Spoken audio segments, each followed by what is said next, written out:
তুর্কি president Recep Tayyip Erdogan কয়েকবার বলার পরও গাজায় অভিযান বন্ধ করেনি ইসরায়েল। এর ফলে তেল আবিবের সঙ্গে বাণিজ্যিক সম্পর্ক স্থগিত করেছিল আঙ্কারা, কিন্তু তারপরও গাজায় নিজেদের আগ্রাসন অব্যাহত রেখেছে ইসরায়েল। এরই মধ্যে নতুন করে এক ঘটনায় চাঞ্চল্যের সৃষ্টি হয়েছে। বাগে পেয়ে তুরস্ক এবার ইসরায়েলকে চরম শিক্ষা দিয়েছে। তেল আবিবকে রীতিমতো নাকানি চুবানি খাইয়েছে নেটোর দ্বিতীয় বৃহত্তম সদস্য দেশটি। বিস্তারিত শেখ ফরিদের রিপোর্টে। পোল্যান্ডের রাজধানী ওয়ার্সো থেকে ইসরায়েলি বিমান সংস্থার একটি ফ্লাইট তেল আবিব যাচ্ছিল, কিন্তু ফ্লাইটের একজন যাত্রী অসুস্থ হয়ে যাওয়ার পর তুরস্কের আনাতোলিয়া আন্তর্জাতিক বিমানবন্দরে জরুরি অবতরণ করে ওই ফ্লাইট LY5102। এমনটাই জানিয়েছে জেরুজালেম পোস্ট। কিন্তু তুরস্কের কর্মকর্তারা এরপরেই অবাক করা এক কাণ্ড ঘটান।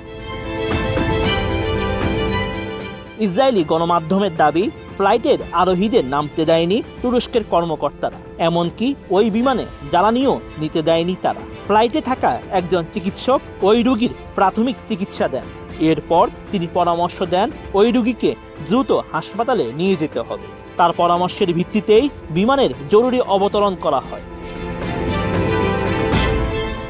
ইসরায়েলি সম্প্রচার মাধ্যম কান জানিয়েছে, শুরুতে ফ্লাইটের আরোহীদের নামার এবং জ্বালানি তেল দেওয়ার অনুমতি দেওয়া হয়, কিন্তু তুরস্কের কর্মকর্তারা পরে তাদের সিদ্ধান্ত দীর্ঘায়িত করেন। জ্বালানি তেল নেওয়ার জন্য অনুমতি লাগবে বলে টালবাহানা করতে থাকেন তুরস্কের কর্মকর্তারা, এমনটাই অভিযোগ করেছে কান।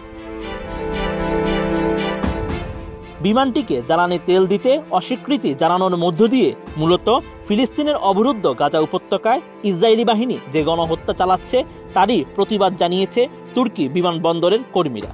এই অবস্থায় বিমানটি জ্বালানি তেল নেওয়ার জন্য গ্রিসের উদ্দেশ্যে উড়াল দেয়। গত অক্টোবরে গাজায় ইসরায়েলের অভিযান শুরুর পর থেকে তুরস্কের সঙ্গে ইসরায়েলের সরাসরি ফ্লাইট বাতিল হয়ে যায়। যুদ্ধ নিয়ে বারবার ইসরায়েলের সমালোচনা করা তুরস্ক গত মে মাসে তেল আবিবের সঙ্গে সব ধরনের আমদানি রপ্তানি বন্ধ করে দেয়।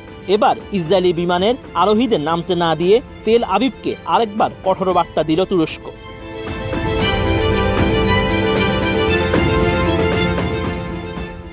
Sheikh Farid, ATN news.